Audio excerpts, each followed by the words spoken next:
Olá, minha meninada do segundo ano, tudo bem? Vamos a uma aula de literatura. Verdade, vou dar aula não, vou dar trabalho para vocês. Aliás, é o trabalho que já estava combinado.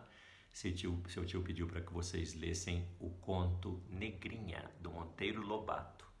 E esse conto eu preciso agora que vocês me entreguem no formato de um trabalho resolvido, digitado. Vocês vão me entregar e eu vou dar uma nota para vocês. Vocês vão me entregar esse trabalho sobre o conto Negrinha, do Machado de Assis, para o dia 27 de abril.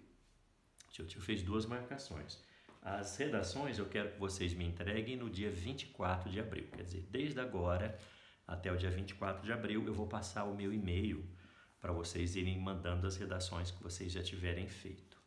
Até dia 24 de abril.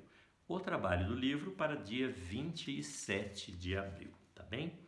E o Negrinha, deixa eu achar ele aqui, vocês vão me entregar 7 questões sobre o livro, sobre o conto, né? Porque eu fiz essa mamata com vocês, pedi só um conto que é bem rapidinho.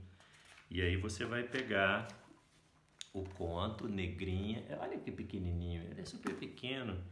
Ele tem 1, 2, 3, 4, 5, 6, 7 páginas, sendo que a 7ª é só isso aqui, ó, pouquinho. 7 páginas, você pega na internet, facílimo, tá bem? E você vai me responder 7 questões, coisas que a gente já sabe desde o primeiro ano. Você vai me responder quais os personagens da obra, claro que dentro dos elementos da narrativa. Então, personagem a gente vai ter que dizer assim, a personagem protagonista é, a personagem antagonista é, as personagens, oh meu Deus, secundárias são, aí você me diz quais são essas personagens. E você vai me dizer, os personagens são planos ou são redondos? Lembrando que personagens planas são aquelas que representam instituições sociais e as redondas são aquelas que possuem aprofundamento psicológico. Você que já deve ter lido, porque é muito curtinho, eu já pedi faz tempo, vai perceber assim, será que a Dona Inácia é uma personagem plana ou uma personagem redonda? Essa mulher é meio doida, né não? Porque ela tem ares de ironia, de falsidade, ela quer apresentar ser uma coisa, mas ao mesmo tempo ela é outra. Essa mulher é uma hipócrita. E ela se apresenta para o padre como uma pessoa tão boa. Para a sociedade ela é uma mulher tão católica, tão certinha. Mas e por dentro? O que ela pensa? O que ela faz com a Negrinha? Quais as maldades que ela foi capaz de fazer? Essa mulher tem aprofundamento psicológico, hein? Veja lá. Então, o personagem é isso. Depois você vai fazer número 2, tempo. Nós temos 2 tipos de tempo, o tempo cronológico e o tempo psicológico. O cronológico é aquele que tem um conto, que tem começo, meio e fim, muito bem definidos. Agora, o psicológico é quando vem o tempo do pensamento, da memória. No caso, não é isso não, nós temos um cronológico, né?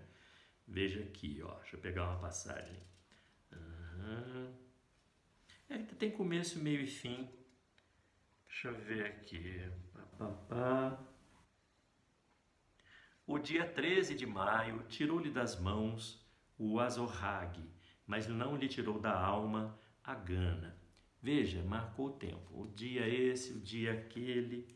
E então tem começo, meio e fim. Tempo cronológico, você diz para mim, o tempo é cronológico. Por que é cronológico? Porque tem começo, meio e fim. E me dá exemplos. Pega do conto, cita um exemplo lá para o seu tio. Depois nós vamos aos espaços. Espaços também são 2, os espaços abertos e os espaços fechados. Na obra nós temos os 2 espaços, né? Espaço fechado é a casa da Dona Inácia e tem espaço aberto que é a fazenda. Então você pega para mim exemplos, tá? Espaço e exemplo, copia da obra. Depois nós temos, eu quero o número 4 que você me dê exemplos dos discursos. São 3 discursos. Discurso direto, a fala da personagem, só copiar. Discurso indireto, a fala do narrador, só copiar. Discurso indireto livre, quando você se confunde, não sei quem está falando, se é o narrador ou se é o personagem. Discurso indireto livre, só copiar. Depois, número 5, qual o foco narrativo? E me dá um exemplo.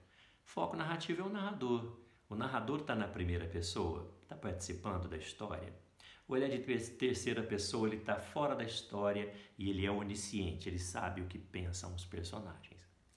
Tô achando que é essa, hein? Tô achando que é um foco narrativo de terceira pessoa, onisciente. E procura um exemplo para o seu tio, copia, põe lá no trabalho. Depois eu quero o clímax. Em que momento nós temos o clímax da história? Será que é o momento em que a negrinha pensa assim: agora que eu sei que eu sou humana, agora que eu sei que tem bonecas, agora que eu sei que aquelas meninas que pareciam anjos têm uma vida muito melhor que a minha, parece que eu não quero essa vida de negrinha escrava que eu tenho? Pensa nisso, estou dando uma dica. Depois você vai para a questão número 7, que é o enredo. Conta para mim, que história é essa? Como se você estivesse explicando para alguém, fazendo uma resenha para alguém do que é o conto Negrinha do Machado de Assis. Você vai dizer: o conto fala de uma menininha que nasceu numa fazenda logo depois da abolição da escravatura no Brasil, mas a dona da casa, a dona Inácia, conta para mim rapidamente. Tudo digitado, você vai me entregar no dia 27 de abril. Eu vou passar para vocês, quietinho lá no WhatsApp, o número do meu e-mail para vocês me entregarem esses trabalhos, tá bem? Beijos do seu tio. Até daqui a pouco.